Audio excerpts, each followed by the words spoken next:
आप देख रहे हैं श्री हरि कृपा आश्रम चैनल। संस्थापक स्वामी श्री हरि चैतन्य पुरी जी महाराज।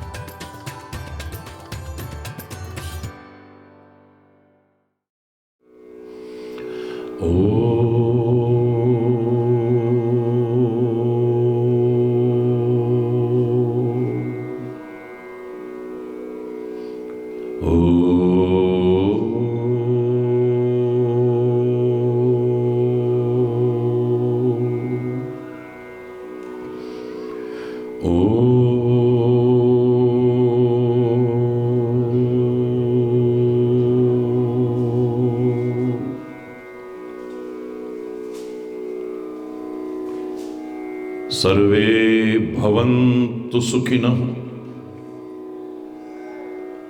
सर्वे सन्तु निरामया,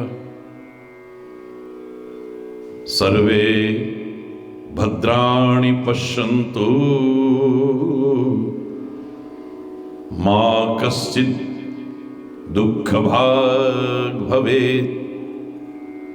ॐ शान्ति शांति शांति। ओ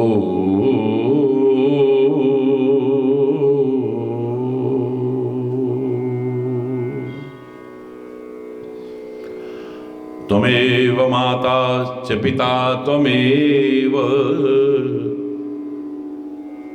त्वमेव बन्धुश्च सखा त्वमेव, त्वमेव विद्या द्रविणो त्वमेव, त्वमेव सर्वं मम देव देव। ॐ शान्ति शान्ति शान्ति।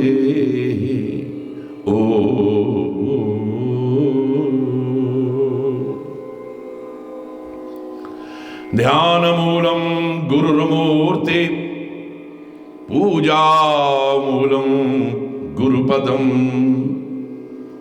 मंत्रमूलं गुरुर्वाक्यं, मोक्षमूलं गुरुकृपा। ॐ शान्ति शान्ति शान्ति। ओ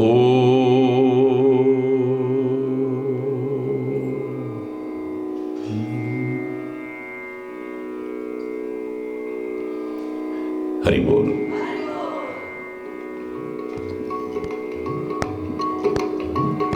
मत कर तू अभिमान रे बंदे, झूठी तेरी शान रे। मत कर तू अभिमान, मत कर तू अभिमान, मत कर तू अभिमान रे बंदे, झूठी तेरी शान रे।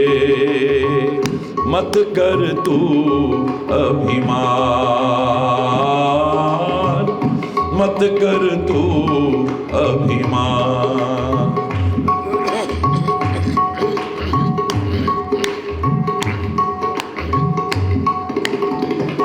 तेरे जैसे लाखों आए,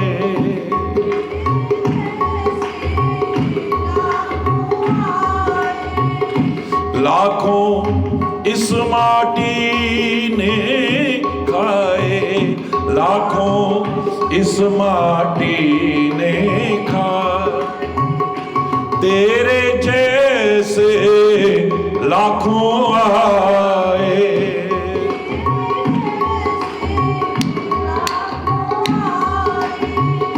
लाखों इस माटी ने खाए, लाखों इस माटी ने खाए।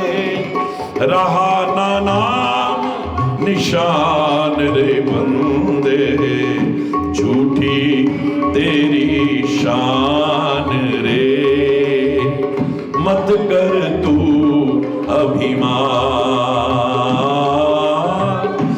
मत कर तू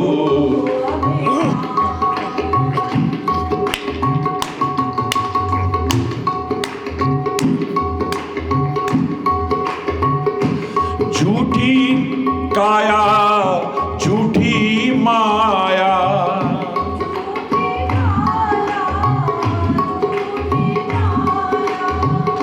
झूठी काया झूठी माया,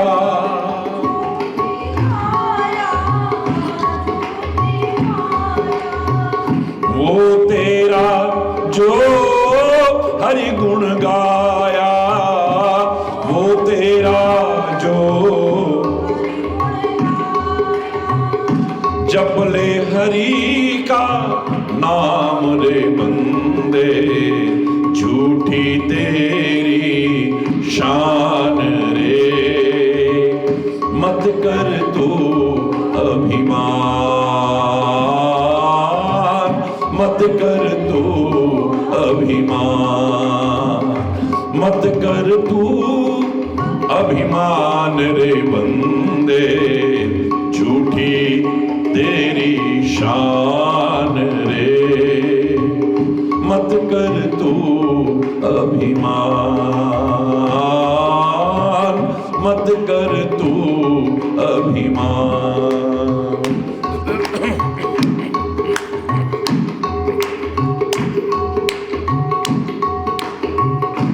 माया का अंधकार निराला,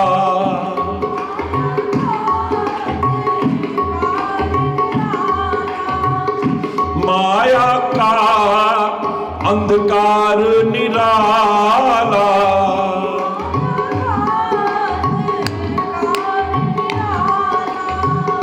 बाहर उजला भीतर काला, बाहर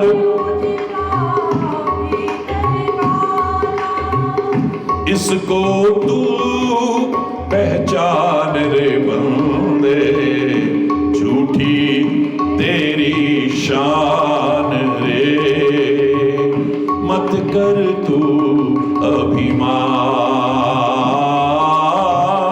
मत कर तू, मत कर तू अभिमान रे बंदे, झूठी तेरी शान रे, मत कर तू अभी, मत कर तू अभी, मत कर तू अभिमान। बोलो श्री गुरु महाराज की जय, बोलो कामा के कन्हैया की जय, बोलो राखी वाले भैया की जय। हरि बोल, हरि बोल, हरि बोल, हरि बोल।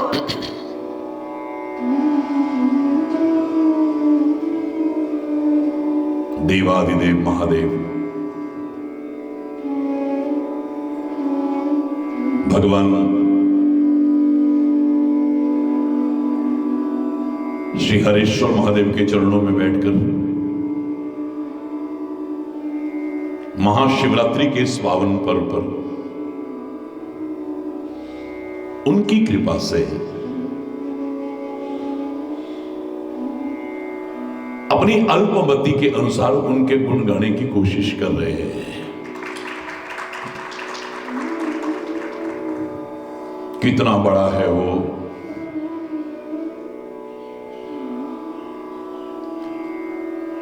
लेकिन कितना सरल है, निरअभिमानी है, कितना सहज है। आशुतोष तुम अब डरदानी, आरती हर हो दीन जन जानी। आशु माने बहुत थोड़ा सा, बहुत थोड़ा सा। आशुतोष यानी थोड़े में ही संतुष्ट हो जाता है। एक लोटा जल क्या चढ़ा दिया, सब कुछ लुटाने को तैयार हो जाता है।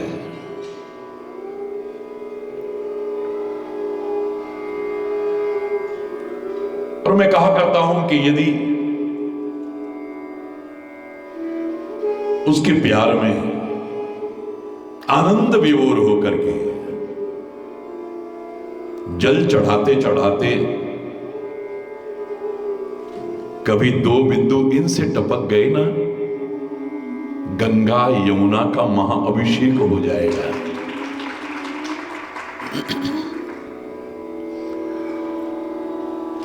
उसके प्यार में ये आंसू बरसा करके फिर दुखों में आंसू बरसाने पड़े, मुझे नहीं लगता है।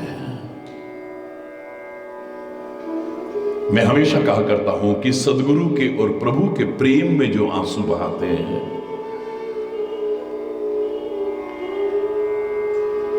या मानव बन करके, सच्चे इंसान बन करके किसी का दुख दर्द समझते हुए करुणा के आंसू बरसाते हैं, उन्हें दुख में आंसू नहीं बरसाने पड़ते। हरि बोल, हरि बोल।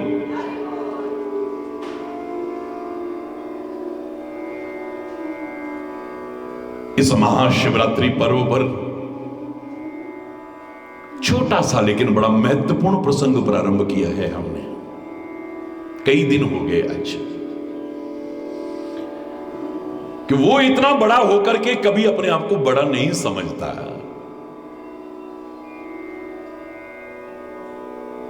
तू अभिमान में अकड़ करके अपने आप को बड़ा काहे समझता है रे मानव?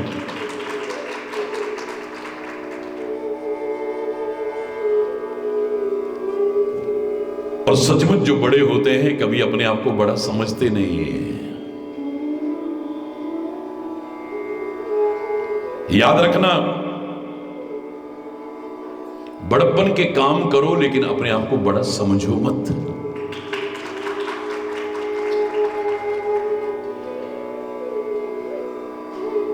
किसी को जो छोटा दिखा करके,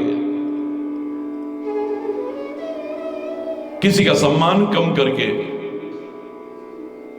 किसी का निरादर करके जो अपने आप को बड़ा दिखाना चाहता है,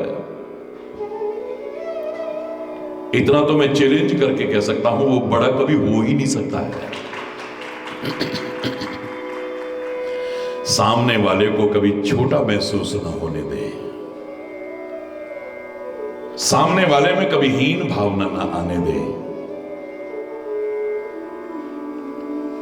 सामने वाले का कभी अनादर और तिरस्कार न करे। क्योंकि हम किसी का अनादर तिरस्कार कब करते हैं? जब किसी को छोटा समझते हैं, हे समझते हैं, नीच समझते हैं। असली तो आपके बड़प्पन का परिचय यही होगा। जिन शाखाओं पर फल लग जाते हैं ना मेरे प्यारे प्यारे बच्चों, वृक्ष की वो शाखाएं झुकने लगती हैं। जिनके अंदर कुछ आ जाता है उनके अंदर विनम्रता आती है, सरलता आती है, सहजता आती है, और इतनी आ जाती है कि कई बार व्यक्ति अनुमान ही नहीं लगा पाता कि मेरे सामने वाला व्यक्ति इतना महान हो सकता है।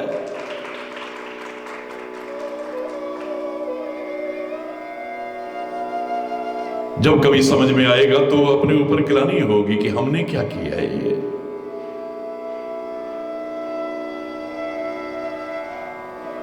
मैं नीवी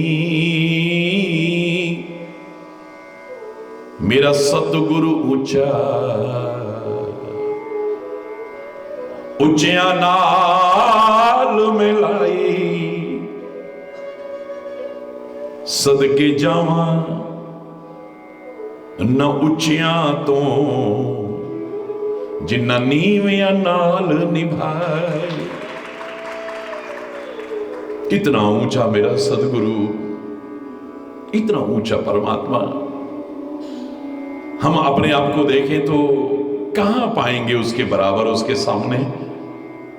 अपने कर्मों को, अपने आचरण को, अपने स्वभाव को, अपने खान पान को, अपनी संगति को, अपने चिंतन को देखेंगे तो कई बार उनके करीब फटकने लायक भी अपने आप को नहीं पाएंगे।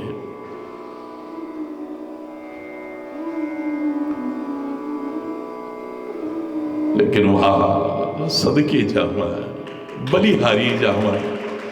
ऐ मेरे सदगुरु, ऐ मेरे परमात्मा, हम जैसों को भी तू अपने गले लगा लेता है।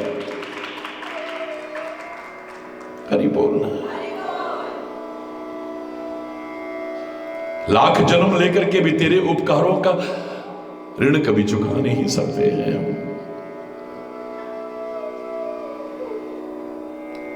असली बड़प्पन इसी को कहते हैं। किसी को छोटा सामने वाले को अनुभव न होने दे, और अपना बड़प्पन सिद्ध करने के लिए किसी को छोटा साबित करने की कोशिश न करे। याद है मुझे, छोटी सी क्लास में अनेक पुरस्कारों में एक और पुरस्कार मिला था मुझे। पहले जब हम छोटी कक्षा में पढ़ते थे तो लकड़ी की तख्ती होती थी, रगड़ते थे उसे खूब और कलम से लिखा करते थे। बाद में स्लेट आ गई और स्लेट पर पेंसिल से या चौक से लिखा करते थे। एक दिन हमारी क्लास में अध्यापक जी ने कहा कि एक लंबी लाइन खींचो बच्चों। 1 सेकंड नहीं लगाया, सबने लंबी लाइन खींच दी।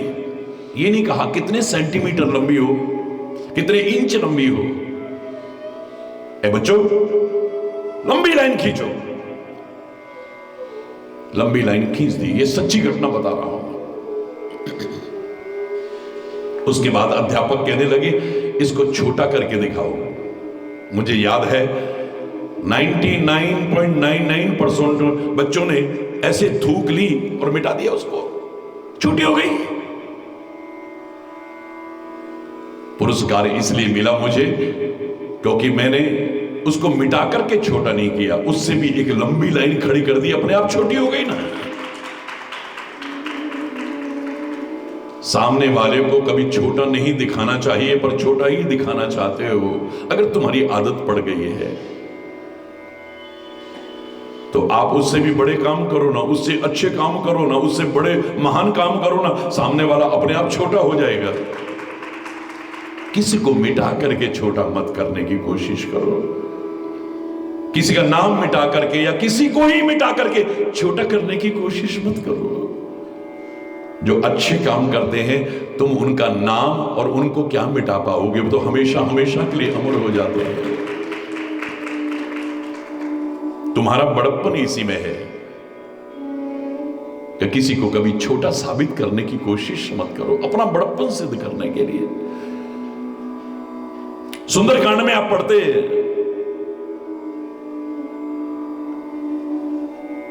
राक्षसों को मसल दिया, अक्षय कुमार आया, उसका भी संहार कर दिया पवन पुत्र हनुमान जी ने। फिर मेघनाद को भेजा जो मेघ की तरह गरजता था, बादलों की तरह गरजता था। बहुत प्रयास किए, जब कुछ नहीं हुआ तो आखिर में उसने ब्रह्मास्त्र का संधान किया है पवन पुत्र हनुमान जी पर। अब शब्दों पर ध्यान दीजिए आप।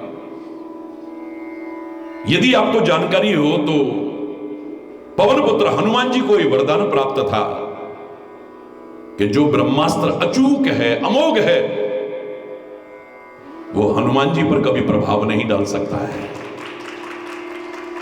क्यों? बाल समय रवि भक्षलियो तब तीनों लोक भयो अंधियारो। बाल्यावस्था में जब सूर्य को फल समझ करके निगल लिया, त्राही त्राही मच गई, अंधकार छा गया चारों ओर, तो सारे देवी देवता पवन पुत्र हनुमान जी को प्रार्थना करते हैं कि इसे मुक्त कर दो। हम तुम्हें ये वरदान देते हैं, हम तुम्हें ये वरदान देते हैं, हम तुम्हें ये वरदान। सबने वरदान दिए और ब्रह्मा जी ने अपने ब्रह्मास्त्र के प्रभाव से मुक्त किया है उनको। मेघनाद ने ब्रह्मास्त्र का संधान किया। ब्रह्मास्त्र तो अचूक है, अमोघ है, उसके प्रभाव से दुनिया में कोई नहीं बच सकता है। लेकिन ज्ञानी नाम अग्रगण्य सचमुच महान, सचमुच बड़े मेरे पवन पुत्र हनुमान जी कहते हैं कि ब्रह्म अस्त्र ही साधा, कपि मन कीन विचार, जो न ब्रह्म सर मानो, महिमा मिटहि अपार। हरि बोल। जैसे ही ब्रह्मास्त्र का संधान किया मेघनाद ने, पवन पुत्र हनुमान जी विचार करते हैं, अगर मैं ब्रह्मास्त्र में ना बंधा ना, मेरी महिमा तो बढ़ जाएगी, मेरा सम्मान तो बढ़ जाएगा। लोग कहेंगे ये कोई बंदर है, अरे ब्रह्मास्त्र से तो कोई नहीं बच सका है, और ये बंधा नहीं, भैया कौन है ये, भैया कौन है ये, मेरा सम्मान तो बढ़ जाएगा। लेकिन जो अचूक और अमोघ ब्रह्मास्त्र है उसकी महिमा कम हो जाएगी। एक बंदर को नहीं बांध पाया, और किसी की महिमा कम करके अपनी महिमा स्थापित करना, किसी को छोटा दिखा करके अपना बड़प्पन सिद्ध करना, ये बड़े लोगों की निशानी नहीं होती है। हरि बोल। मैं बंध जाता हूं इसमें, जिस पर कोई प्रभाव नहीं हो सकता, बंध गया। क्यों? किसी को छोटा दिखा करके अपने आप को बड़ा सिद्ध नहीं करना है। हरि बोल। और मेरा पवन पुत्र हनुमान भी तो रुद्रावतार है। महाशिवरात्रि के पावन पर्व पर भगवान शिव की महिमा का गायन कर रहे हो। अनंत विशेषताओं में से ये उनकी सबसे बड़ी विशेषता है कि इतने बड़े होकर के कभी बड़ा नहीं समझते अपने आप को। हरि बोल। जोर से बोलना। स्वयं साक्षात परमात्मा श्री राम, मर्यादा पुरुषोत्तम श्री राम, जिन्होंने कदम कदम पर मर्यादाओं का पालन किया है,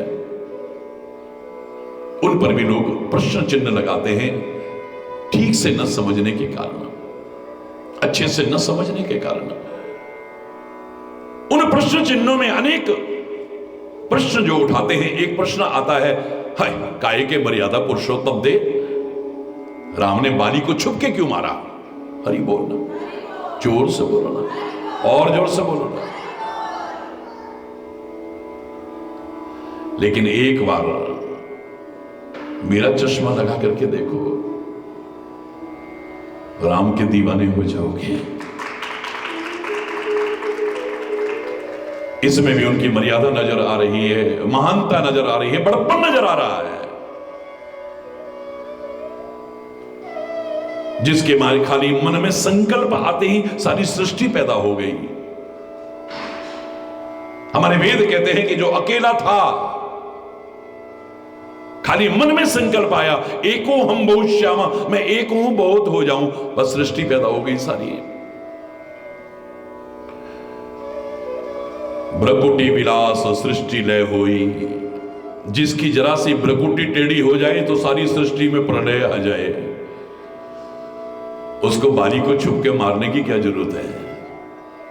मृत्यु क्या है जिसके अंदर से वो निकल गया? मृत्यु, शरीर और आत्मा का संयोग ही तो जन्म है,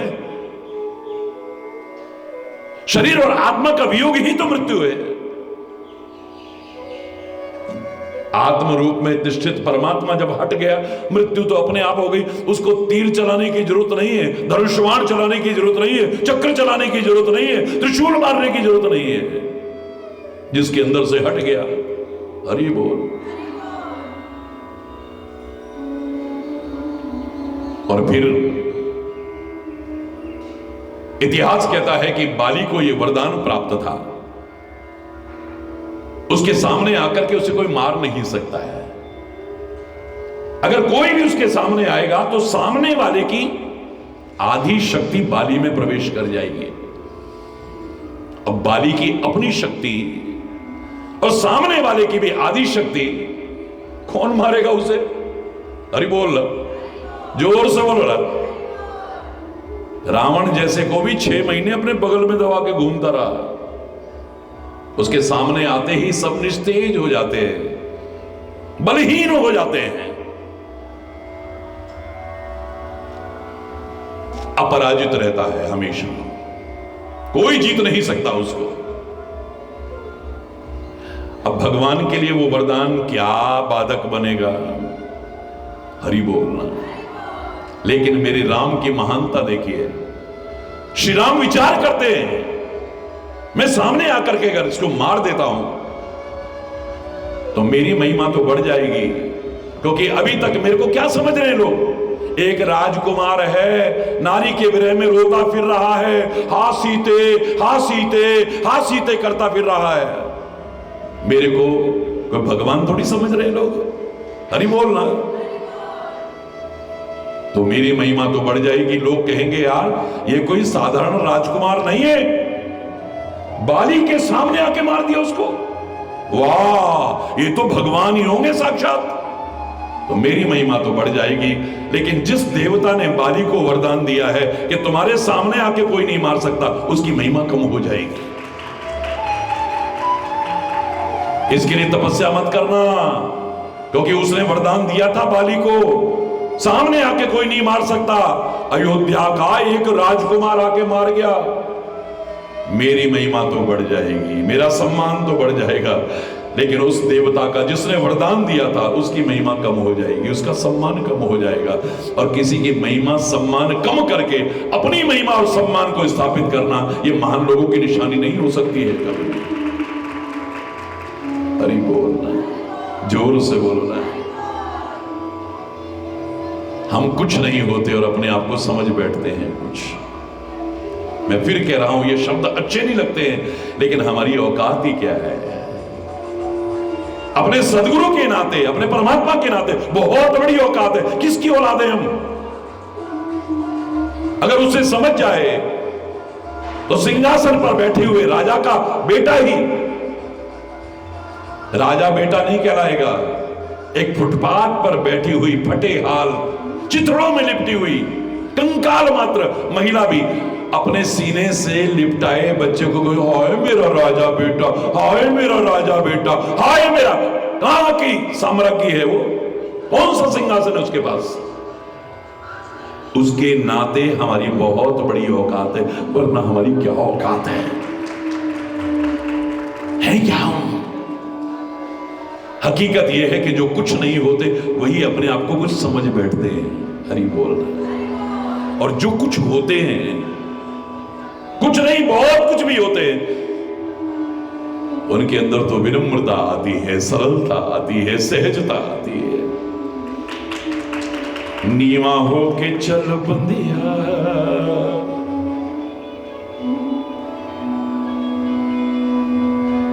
विनम्रता, सरलता, सहजता। और बता दूं मैं आपको, फायदा भी इसी में है। छोटा बनने में जो फायदा है और आनंद है, बड़ा बनने में नहीं है। बहुत कष्ट पाकर के बड़ा बनोगे, लेकिन जब बड़ा बन जाओगे हकीकत में, तो आप अपने आप को बड़ा कभी समझ ही नहीं सकते। आप प्रैक्टिकल देखिए। आप लोग घरों में, मैंने बहुत पहले बताया था, घरों में बड़ा बनाते हैं,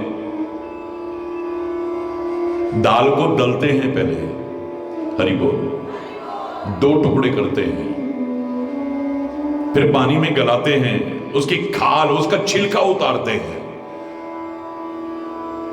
फिर उसे पीसते हैं, फिर छोटे छोटे टुकड़े करते हैं, खौलते हुए तेल में डाल देते हैं। इतने पर सब्र नहीं आता, बीच में छेद भी कर देते हैं, तब जाकर के बनता है बड़ा, इतने कष्ट पाने के बाद। और जब बड़ा बन गया तो उसने अपने आप को बड़ा कभी समझा ही नहीं। दही में डाल दिया तो कहता है दही बड़ा, कांजी बड़ा, सौंठ बड़ा, फलाना बड़ा, माने ये बड़ा वो बड़ा, पर मैं बड़ा हूं ही नहीं, कभी समझा ही नहीं उसने अपने आप को। हरि बोल। कभी अपने आप को बड़ा नहीं समझता है वो, क्योंकि सचमुच बड़ा बन गया है कष्ट उठा उठा करके। क्योंकि कष्ट उठाए भी ना कोई बड़ा नहीं बना कभी। मिटा दे अपनी हस्ती को अगर कुछ मर्तबा चाहे, कि दाना खाक में मिलकर गुलजार होता है। वो दाना अगर सजा के रखा गया होता तो आज वो दाना ही रहता, पौधा बन गया, पेड़ बन गया, फल लग गए, फूल लग गए, अन्न बन गया, धान बन गया। वो तब हुआ जब उसने मिट्टी में अपने आप को मिलाकर के मिट्टी कर दिया है। बीज जब डाला गया मिट्टी में मिलकर के मिट्टी हो गया है, खत्म कर दिया अपने आप को। अब उसका सौंदर्य विकसित हो रहा है फूल के रूप में, फल बन करके, अन्न बन करके, धान बन करके लोगों को जीवन दे रहा है। कष्ट पाकर के ही कुछ बनता है, ऐसे नहीं बन जाता है। याद करो मैंने क्या कहा था, संगे मरमर की खान से 2 पत्थर निकाले गए। हरि बोलना। एक पत्थर मंदिर की दहलीज पर रखा गया, दरवाजे में, उस पर जूते चप्पल उतार करके आते हैं लोग, पैरों से रोंदते हुए आते हैं उससे। और उसी खान में से एक जो पत्थर निकला, उसका सुंदर प्रतिमा बनाई गई, मूर्ति बनाई गई। लोग उसके सामने जाके सिर झुका रहे हैं, पूजा कर रहे हैं। उसकी आखिर क्या वजह है, सोचा कभी आपने? कोई कह देगा किस्मत है, नहीं है किस्मत, भाग्य का निर्माता तो स्वयं है। ये किस्मत का खेल नहीं है। जितनी छेनी और हथौड़ी की चोटें मूर्ति ने सहन की हैं, दहलीज के पत्थर ने नहीं सहन की है, याद रखना। कोने कोने में मार मार के छेनी हथौड़ियां, तब उसका रूप निखर करके आया है। इतने कष्ट पाकर के तब आज पूजा के लायक बना है, या सजाने के लायक बना है। कष्ट पाकर के ही बड़ा बन सकता है, ऐसे ही बड़ा नहीं। लेकिन जो बड़ा बन जाता है कभी अपने आप को बड़ा नहीं समझता। हरि बोलना, जोर से बोलना। बड़े बड़े संतों को देखो, महापुरुषों को देखो, उन अवतारों को देखो। आहा, इतने बड़े होकर के अगर बड़े बने होते तो मां की हिम्मत पड़ती, कान पकड़ करके थप्पड़ मारने को तैयार हो जाए, उखल से बांधने को तैयार हो जाए। काल भी डरता है जिससे, काल का भी जो महाकाल है, मां थप्पड़ मारने को तैयार हो रही है। इतना बड़ा है, लेकिन गुरु के चरणों में बैठ करके ज्ञानार्जन कर रहा है, विद्या अध्ययन कर रहा है। वहां पर लकड़ियां बीन के लाता है, खाने को कुछ मिले ना मिले, इतने से चने दिए हैं, वो भी अपने मित्र सुदामा के साथ रात्रि में जाकर के, बारिश हो रही है, फिर आश्रम के लिए लकड़ियां लेकर के बीन करके ला रहा है। गोबर उठाता है, गायों की सेवा करता है, ये करता है, वो करता है कहीं कि मैं बड़ा हूं, मैं क्यों करूं? हरि बोल, जोर से बोल रहा है। हम कुछ नहीं होते और पता नहीं क्या समझ बैठते हैं।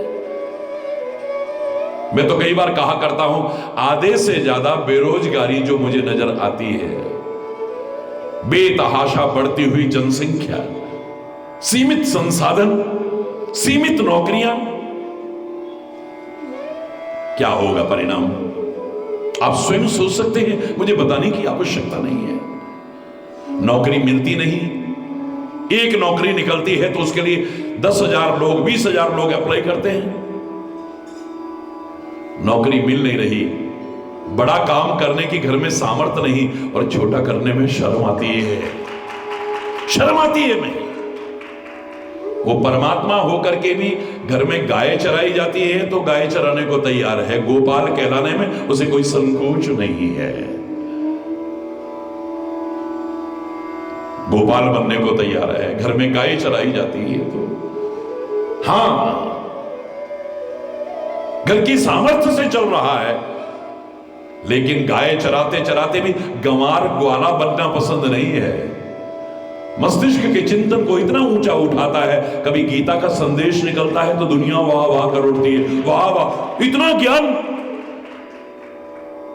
और मौका लगे तो वही गाय चराने वाला द्वारिकाधीश बन करके दिखा देता है, राजा बन करके दिखा देता है। आगे बढ़ने की कोशिश करो। मैं कई बार कहा करता हूं, जितनी योग्यता है उसके अनुसार पहले जीने की कोशिश करो। महत्वाकांक्षी होना बुरी बात नहीं है, एम्बिशियस होना बुरी बात नहीं है, लेकिन ओवर एम्बिशियस होना अच्छी बात नहीं है। योग्यता से ज्यादा महत्वाकांक्षी। अरे अपनी योग्यताओं को बढ़ाओ, महत्वाकांक्षाओं को क्यों बढ़ा रहे हो? फिर रोते रहोगे। आपके अंदर योग्यता क्लर्क बनने की है और आप आईएएस बनना चाहते हैं। जो बनते हैं आसमान से टपकते हैं क्या? Even an loftiest tower rises from ground. ऊंची से ऊंची मीनार भी इसी जमीन से उठती है, आसमान से नहीं टपकती है। जिन्होंने कुछ बन के दिखाया, करके दिखाया, वो भी आसमान से नहीं टपके, हमारी और तुम्हारी तरह किसी मां के गर्भ से पैदा हुए हैं। जब वो कर सकते हैं तो हम क्यों नहीं कर सकते हैं? कर सकते हैं, लेकिन योग्यताओं को बढ़ाओ। एम्बिशियस होना बुरी बात नहीं, ओवर एम्बिशियस होना अच्छी बात नहीं है। महत्वाकांक्षाओं को मत बढ़ाओ, योग्यताओं को बढ़ाओ। इस योग्य बनो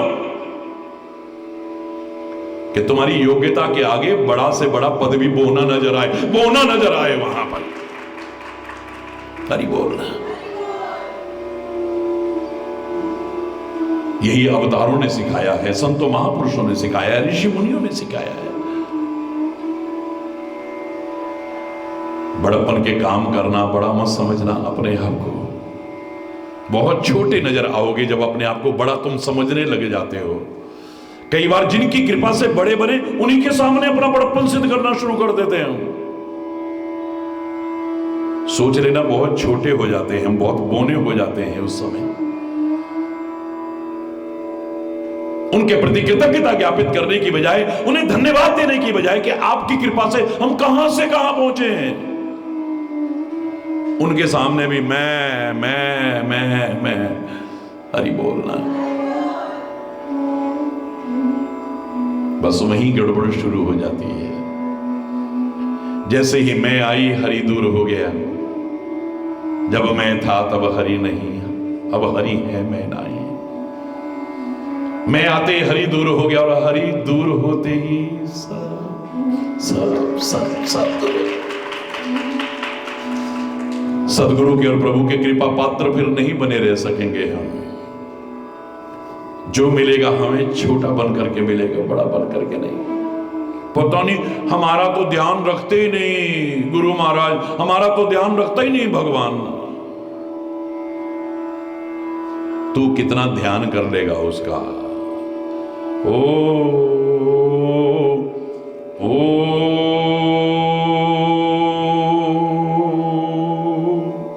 तू कितना ध्यान कर लेगा उसका, जितना कदम कदम पर वो तेरा ध्यान रख रहा है। लेकिन याद रखना, वो ध्यान तभी तक रखेगा जब तक तू उसके सामने अपने आप को छोटा बना के रखेगा। जैसे एक मां जितना अपना छोटे बच्चे का ध्यान रखती है, क्या बड़े बच्चे का रखती है? अपेक्षाकृत कंपैरेटिवली। जब तक बच्चा मां के आश्रित है, उसे और कोई बल नहीं है, भरोसा नहीं है, सहारा नहीं है। बस एक भरोसो, एक बल, एक आस विश्वास। मां इतना ध्यान रखती है, बताने की आवश्यकता नहीं है, आपको ज्यादा अनुभव है। सब पार्टी में गए हुए हैं, आनंद ले रहे हैं, नाच रहे हैं, कूद रहे हैं, पर जिसका बच्चा, आश्रित बच्चा, छोटा बच्चा घर में सोया है, उसका ध्यान वहां लगा हुआ है। उठ ना गया हो, रो ना रहा हो, परेशान ना कर रहा हो, ये ना हो, उसका ध्यान लगेगा ही नहीं। उसका ध्यान वहां लगा हुआ है। हरि बोलना। छोटे बच्चे का जितना मां ध्यान रखती है, बड़े बच्चे का ध्यान रखती है क्या? बड़े बच्चे का ध्यान रखने भी लगे तो बड़े को, बच्चे को नहीं अच्छा लगता। बेटे लेट आए, मैं तो बड़े टेंशन में आ गई थी और तुम्हारा फोन भी नहीं मिल रहा था, कहां थे तुम? क्यों, खो जाऊंगा क्या? मैं अब छोटा हूं क्या? ऐसे जवाब मिलता है आगे से। हरि बोलना। दिखाते रहे मोबाइल, मैं, मेरा मोबाइल देखने की जरूरत नहीं है। तुम्हारा ध्यान रखने की कोशिश करे तो तुम्हें अच्छा नहीं लगता है, क्योंकि अब तुम अपने आप को कुछ समझने लग गए हो। तुम्हें अपना बल आ गया है, अपना भरोसा आ गया है। मैं कर सकता हूं, मैं अपना ध्यान रख सकता हूं, ज्यादा मेरे को उन्हें आया नहीं, देर हो गई, खो जाऊंगा कहीं, छोटा बच्चा हूं मैं। होता है या नहीं होता? बोलो, जोर से बोलो, होता है। जितना छोटे बच्चे का ध्यान रखती है मां, उतना बड़े बच्चे का ध्यान अपेक्षाकृत कंपैरेटिवली उतना ध्यान नहीं रखती है। एक लिमिट के बाद तो कह देगी जा तू अलग हो जा, बहुत हो गया, अब तंग करके रख दिया है। जो बच्चे इसको एक क्षण दूर नहीं करना चाहते थे, अब कहती जा अलग हो जा तू, हरि बोलना, चाहे अपने जिगर पे पत्थर रख करके करे, पर जा तू भी शांति से रहे, हमें भी शांति से रहने दे, हरि बोलना। अब अच्छा नहीं लग रहा है।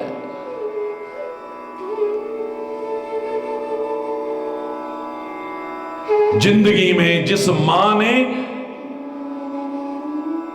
अपने बच्चे की आंखों में आंसू देखना पसंद नहीं किया कभी,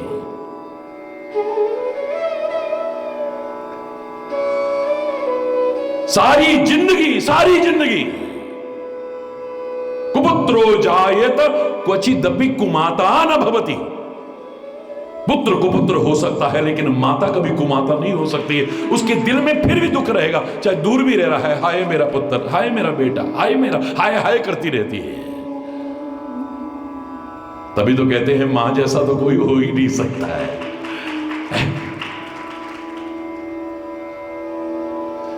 जिंदगी में एक बार बच्चे की आंखों में उसका रोना सुन करके खुश होती है, बाकी जिंदगी भर कभी नहीं। एक बार जब बच्चा पैदा होता है तो बच्चा न रोए तो आशंकाएं होती है, ये इसको कुछ प्रॉब्लम तो नहीं है, थपकियां मार मार के भी रुलाने की कोशिश करती है। एक बार उसका रोना सुनना चाहती है, एक बार उसकी किलकारी सुन करके खुश होती है, बाकी तो जिंदगी भर उसके आंसुओं को अपने अंदर पी जाती है मां।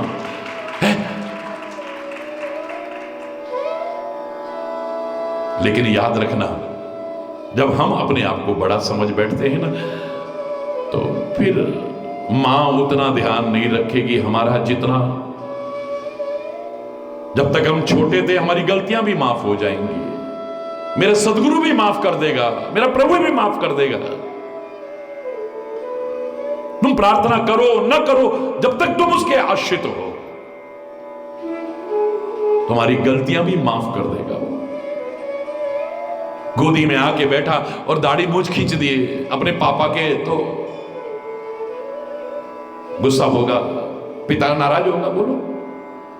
बोलो ना, छोटा बच्चा, बशर्ते कि छोटा बच्चा, दाढ़ी मूंछ खींच दिए, मां की चोटी खींच दी जोर से, नाराज होगी कभी? क्या कर रहा हूं, ऐसे करेगी।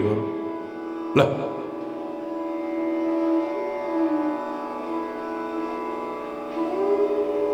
लेटी हुई थी, छाती पे बिठा रखा था बच्चे को, और उसने गंदगी कर दी और सीधे मुंह पे आई गंदगी, आंचल सारा गंदगी से भर दिया है। मां नाराज होगी? मुंह में चलेगी गंदगी, कपड़े सारे गंदे कर दिए, सब कुछ कर दिया। ओए बेटा अभी तो तेरे को साफ किया था, ऐसे ऐसे करेगी। नाराज होना तो दूर, अपनी गोदी में बैठने लायक चाहे कितनी बार भी हो, स्वयं उसे बना लेती है, गोदी में बैठने लायक बना लेती है। स्वयं अपने हाथों से गंदगी साफ कर देती है। याद करो, मैंने एक उदाहरण सुनाया था, भगवान श्री राम के मन में आया कि मैं इतना प्यारा लगता हूं ना, तभी सब दुलार करते हैं, प्यार करते हैं। मैं बड़ा चुंदर चुंदर हूं ना, हरि बोलना, ऐसा करता हूं, एक दिन थोड़ा गंदा होकर दिखाता हूं, फिर देखता हूं मुझे कौन अपने गले लगाता है और कौन गोदी में बिठाता है। ये मैं नहीं कह रहा हूं। आप रामायण में पढ़ेंगे, मानस में पढ़ेंगे तो आपको अंतर्भाव नजर आएगा वहां से। श्री राम ठुबुक चलत रामचंद्र बाजत पैजनिया, जो अपने आंगन में विहार करते थे। दशरथ अजिर बिहारी, यानी दशरथ के आंगन में विहार करते थे, अब आंगन से बाहर निकलने लगे, धीरे धीरे धीरे धीरे टुमुक टुमुक टुमुक टुमुक करते हुए। वो छोटे हैं, अभी छोटे बच्चे। मैं बच्चे की बात कर रहा हूं, भगवान की बात नहीं कर रहा हूं। महाराजा दशरथ इतना प्यार करते थे उनसे, सबको आदेश था कि ये जो करना चाहे इसे करने देना। अगर कुछ ऐसा होने लगे जो इसे क्षति पहुंचे तो मेरे को सूचना दे देना, लेकिन इसको जबरदस्ती रोकना मत कभी भी। आंगन में से बाहर आए, मुख्य द्वार पार किया, गली में आ गए हैं श्री राम। दूत साथ साथ लगे हुए, मंत्री लोग भाग रहे हैं साथ साथ में। माताएं तो वहां तक रही, रणिवास की मर्यादा पालन करते हुए अंदर रह गई, लेकिन सब ध्यान रख रहे हैं उसका। अचानक श्री राम एक गली में नाली के पास आके बैठ गए। मैं सिद्ध करके दिखाऊंगा इसे रामायण के शब्दों में, सुनिएगा। पास में धूल पड़ी थी, धूल लेकर के अपने मुंह पे लगाना शुरू कर दिया और सारे बदन में लगाना शुरू कर दिया। मिट्टी पड़ी थी, मिट्टी को उठाया, अपने ऊपर लगाना शुरू कर दिया है। अति तब हो गई जब कीचड़ लेकर के अपने ऊपर लगाने लगे। तो रोक तो नहीं सकते हैं, लेकिन कुछ नुकसान ना हो जाए श्री राम को। कुछ दूत भागे भागे राज दरबार में पहुंचे। महाराज की जय हो, महाराज की जय हो। क्या हुआ? बोले प्रभु ऐसा ऐसा ऐसा ऐसा, रामलला को कोई कष्ट ना हो जाए। अपने ऊपर धूल मिट्टी लगाए चले जा रहे हैं। कहां मुकुट गिरा, कहां राजसी वस्त्र गिरे, चरण पादुका कहां रखी है। महाराजा दशरथ तो नंगे पैर भाग दिए, दूतों के साथ चले जा रहे हैं। उस गली में पहुंचे और उस नाली के किनारे पर जो श्री राम बैठे थे, वहां बैठ करके आंखों में आंसू ले हुए श्री राम को अपनी गोदी में बिठा लेते हैं। अपने राजसी वस्त्रों से उसका मुंह साफ करते हैं, अपने हाथों से उसको पोंछना शुरू कर देते हैं। महाराजा दशरथ की आंखों में जितने आंसू थे, उससे ज्यादा श्री राम की आंखों में आंसू थे। अब सुनिए, रामायण की चौपाई सुनिए आप। धूसर धूरी भरे तनु आए, धूसर धूरी भरे तनु आए, भूपत विहसी गोद बैठाए। जैसे ही पिता को देखा, जानबूझ करके परीक्षा लेने के लिए श्री राम ने कि अब मुझसे प्यार करते कि नहीं, एकदम से दौड़ के आए और आके गोदी में बैठ गए। महाराजा दशरथ पहले मुस्कुराने लगे, फिर आंखों में आंसू भर आए।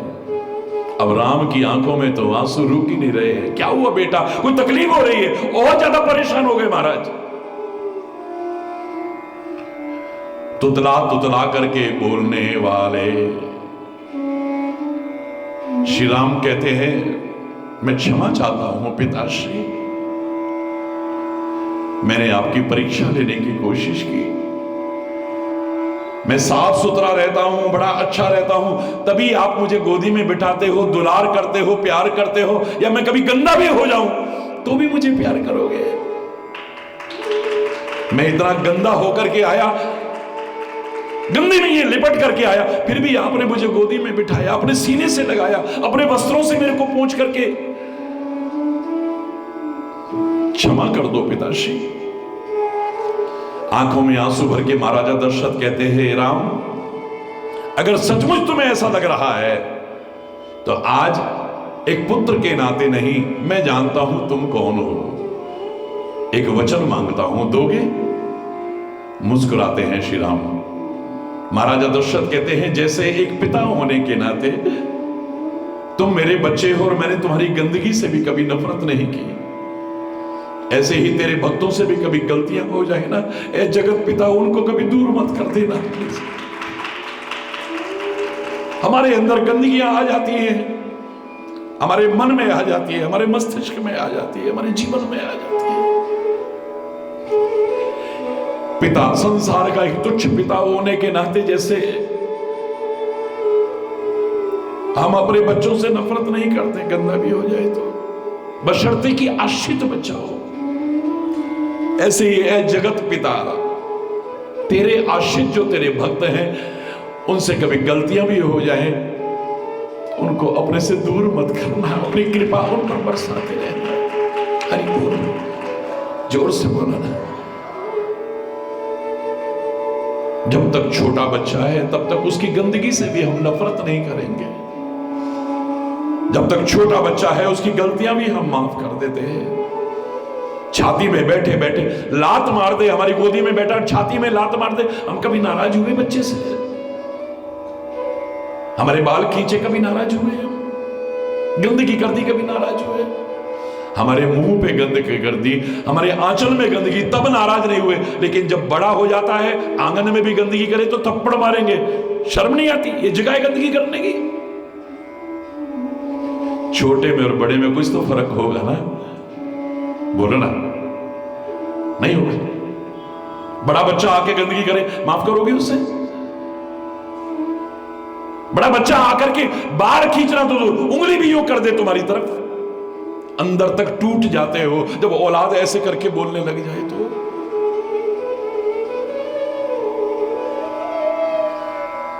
मेरे प्रभु स्वयं कृपा करके कहते हैं, मोरे प्रौढ़ तने समज्ञानी, बालक सुत दास अमानी। जिन बच्चों में कोई अहंकार नहीं है, अभिमान नहीं है, जो मेरे सेवक हैं, मेरे भक्त हैं, जो जिनका भरोसा मैं ही हूं, जिनका बल मैं ही हूं, जिनका सहारा खाली मैं ही हूं, जो दिल से कहे जवान से नहीं कि मेरे तो गिरधर गोपाल दूसरो न कोई, मेरा कोई दूसरा नहीं है, मेरा कोई ना सहारा बिन तेरे, मेरा कोई ना सहारा बिन तेरे। कोई सहारा नहीं है मेरा, कोई एक भरोसो, एक बल, एक आस विश्वास, कोई दूसरी नहीं है। ऐसे जो मेरे बच्चे हैं वो मेरे छोटे बच्चे हैं तो सब मेरे बच्चे हैं। लेकिन जिनके अंदर अहंकार आ जाता है, जिनको कोई और भरोसा नजर आने लग जाता है और कोई सहारा नजर आने लग जाता है, जो मैं कल भी कह रहा था, कोई कह रहा था कि हम तो रोज गाते हैं कि जो मांगे ठाकुर अपने ते सोई सोई देवे, पर महाराज जी हम तो मांगते हैं, हमें तो नहीं मिला। मैंने कहा वाणी गलत नहीं हो सकती, महापुरुष गलत नहीं हो सकते, अंदर सोचना एक शब्द के अंतर से कहीं लाभ से वंचित तो नहीं है। जो मांगे ठाकुर अपने ते, वो अपना है, वो अपना है, एक फोन करूंगा, वो अपना है, वो अपना है, वो अपना है। कहने वाले, कभी सचमुच तूने अपने सदगुरु को और परमात्मा को अपना समझा है? सचमुच अपना समझ के एक बार मांग के देख लेना। मैं तो कहूं मांगने की जरूरत नहीं पड़ी है, तू खुद कहेगा मेरा देवता मगन है मेरी अर्चना से पहले, मुझे मिल गया है सब कुछ मेरी याचना से पहले। बिन मांगे तेरे को सब कुछ न मिल जाए तब कह देना, क्योंकि छोटे बच्चे का मां ध्यान रखती है, इसे कब भूख लगी है, हरि बोलना। क्योंकि बड़ा बच्चा तो जेब खर्ची है, उसके पास में जेब खर्ची लेके जा रहा है, ये तो रास्ते में कुछ ना कुछ खा लेगा, स्कूल में भी कुछ ना कुछ खा लेगा। बड़े बड़े स्कूलों में भी एडमिशन दिलाते हैं लोग, वहां पर भी भोजन भी मिलता है, सब व्यवस्था हो जाएगी। लेकिन छोटा बच्चा बोल नहीं सकता, कह नहीं सकता है, पर मां समझती है इसे भूख लगी है, इसके पेट में दर्द हो रहा है, इसको ये परेशानी हो रही। डॉक्टर भी जो ना समझ पाए मां समझ जाएगी, याद रख लेना।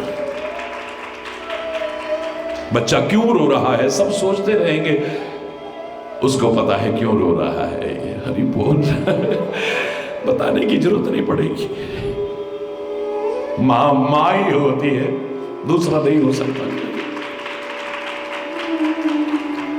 ऐसे ही महात्मा महात्मा ही हो सकते हैं, दूसरा नहीं हो सकता। परमात्मा परमात्मा ही हो सकता है, दूसरा नहीं हो सकता है। बन तो जाओ छोटे बच्चे एक बार।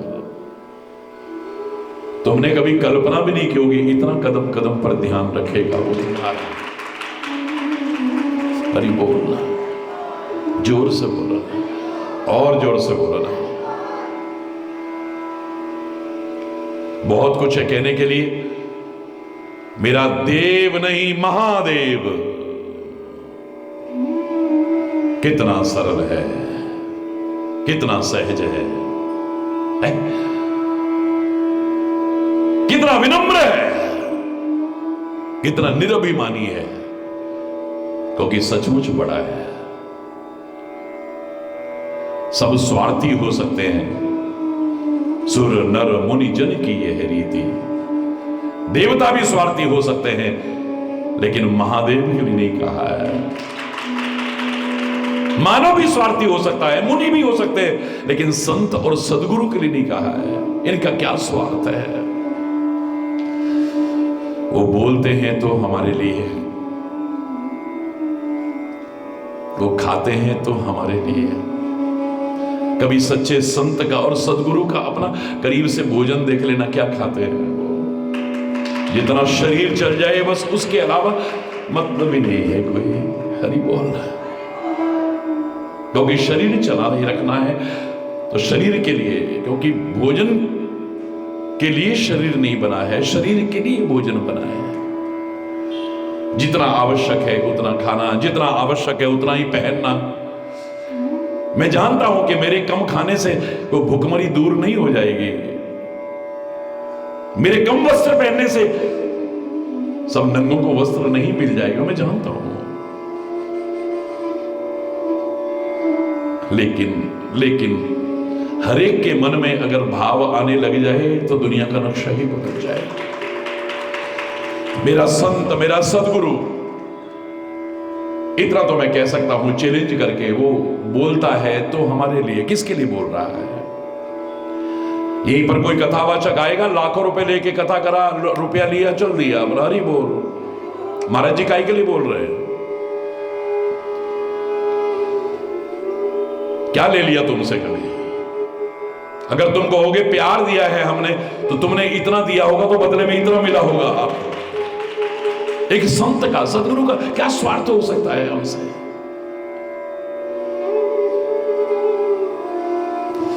वो बोलता है तो हमारे लिए, खाता है तो हमारे लिए, चलता है तो किसके लिए जा रहा है? तो अपनी बिजनेस ट्रिप पे जा रहे हैं क्या महाराज जी? कहीं अपनी किसी फैक्ट्री के काम से जा रहे हैं क्या? कहीं अपनी नौकरी के लिए जा रहे हैं क्या? कहीं जहां जहां प्यार से पुकार आती है वहां जा रहे हैं। वो चलता है तो हमारे लिए, खाता है तो हमारे लिए, बोलता है तो, सोचता है तो हमारे लिए। आप लोग पता नहीं क्या क्या सोचते हो, लेकिन वो संत सदगुरु रात दिन सोचता है कुछ और चिंतन आए, इनको दूं, इनको सुख का मार्ग मिल जाए, कैसे इन्हें दुखों से बचा सकूं, कैसे इन्हें चिंताओं से बचा सकूं। उसके अंदर से फिर अपने आप आवाजें आती है, वो चिंतन करते करते तब तुमसे कहता है क्यों चिंता करते हो? सांस सांस सिमरो गोविंद, मन अंतर की उतरे चिंत, पूरे गुरु का सुन उपदेश, पार ब्रह्म निकट कर भेक। आस अनेक त्याग तरंग संत जना की तूड़ मन मंग। छोड़ो दुनिया से आशाएं करने, संसार के जीवों पर आशा न किया करना। ये एक और दुख बढ़ जाता है तुम्हारा जब तुम्हारे आशा के प्रतिकूल व्यवहार मिलता है तो तुम्हें दुख होता है। मुझे ऐसी उम्मीद नहीं थी, इसलिए ऐसा मेरे साथ किया, इससे ऐसी उम्मीद नहीं। आगे पहले ही कितने दुखों में भरे हुए, एक और बढ़ जाएगा। आस अनेक, तुम तो इतनी लगाए बैठे हो। त्याग तरंग संत जना की तूड़ मन मंग। संतों के चरणों की धूली मांगते रहना, उनका मार्गदर्शन अपनाना, सुख का मार्ग प्रशस्त हो जाएगा तुम्हारा। वरना सुख के साधन तो जुटा लोगे पर सुखी हो पाओगे इसकी गारंटी नहीं है। हरि बोल, जोर से बोलो ना, और जोर से बोलो ना। बहुत सुंदर भाव प्रारंभ हुआ है। महादेव मेरा इतना बड़ा और हम इतने छोटे, हमें गले लगाता है। मेरा सदगुरु इतना ऊंचा और हम इतने नीचे, फिर भी हमें गले लगाता है। ये क्या सिखा रहा है? बहुत कुछ संदेश उभर के आएंगे। आज समय अभाव के कारण यहीं पर अगर कोई गलत शब्द निकला हो उसके लिए क्षमा चाहता हुआ अपनी वाणी को विराम दूंगा। एक बार जोर से बोलेंगे, धर्म की, अधर्म का, प्राणियों में, विश्व का, गौ माता की, भारत माता की, गंगा माता की, संत समाज की, भारत की देवियों की, भक्त समाज की, बोलो श्री गुरु महाराज की, बोलो कामा के कन्हैया की जय, बोलो राखी वाले भैया, बोलो वृंदावन बिहारी लाल की जय। जय जय श्री राधे श्याम। रहो, हरि बोल, हरि बोल। बोलो हरेश्वर महादेव की, बोलो श्री गुरु महाराज की जय, बोलो हरि कामा के कन्हैया की जय, बोलो राखी वाले भैया की जय। हरि बोल।